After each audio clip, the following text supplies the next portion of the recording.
Pendeta Yusuf Roni. Nama aslinya adalah Kemas Abu Bakar Masyur Yusuf Roni. Bagi jutaan umat Kristen Indonesia, ia lebih dikenal sebagai Pendeta Yusuf Roni, seorang penginjil, gembala, dan saksi hidup dari kuasa kasih Kristus yang mengubahkan. Ia lahir pada tanggal 6 Desember 1946 di Palembang, Sumatera Selatan, dalam keluarga Muslim yang taat. Sejak kecil ia dikenal sebagai pribadi yang cerdas, berani, dan sangat aktif dalam dunia keagamaan. Ia bahkan disebut-sebut sebagai calon pemuka agama yang disegani, seorang orator muda yang berbicara penuh semangat dan keyakinan. Tapi di balik semangat itu, hatinya bergumul. Ada kekosongan yang tidak bisa dijawab oleh pengetahuan, tradisi, atau aktivitas keagamaan. Hingga pada suatu hari, tahun 1977, hidupnya berubah total. Ia mengalami perjumpaan pribadi dengan Tuhan Yesus Kristus.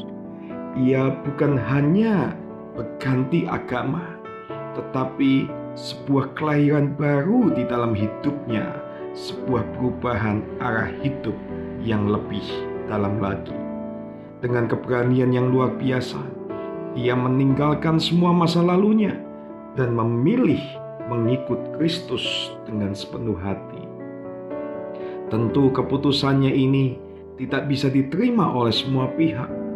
Tahun 1979, ia diadili dan dipenjara, dituduh melakukan penodaan agama.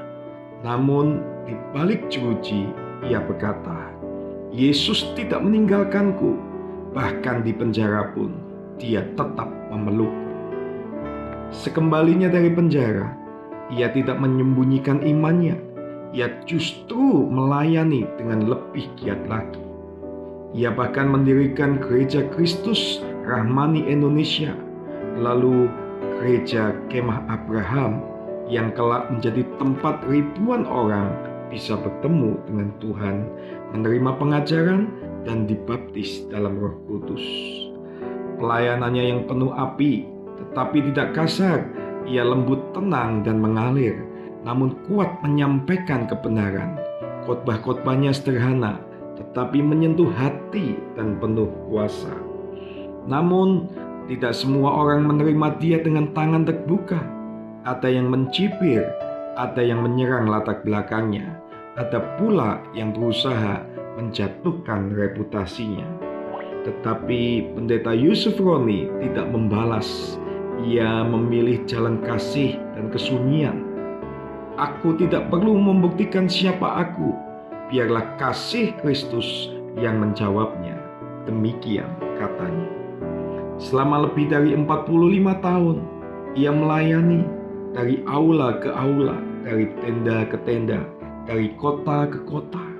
Ribuan jiwa telah menerima Injil dari pelayanannya, dan banyak yang disembuhkan, dibebaskan, dan dipulihkan kehidupannya. Ia tidak hanya berkhotbah, tapi juga menghidupi kasih Kristus. Ia bukan hanya membangun gereja, tetapi juga membangun manusia. Pada tanggal 29 Juni 2025, Pendeta Yusuf Roni dipanggil pulang ke rumah Bapa di surga. Usianya 79 tahun. Ia pergi dengan tenang, tetapi warisan pelayanannya tetap hidup. Kisahnya tetap berkumandang, dan kasih yang ia bawa terus menyentuh generasi demi generasi. "Dulu aku membenci salib, tapi kini aku memeluknya. Karena di salib itu aku menemukan hidup yang sejati." Pendeta Yusuf Roni. Selamat jalan hamba Tuhan yang setia.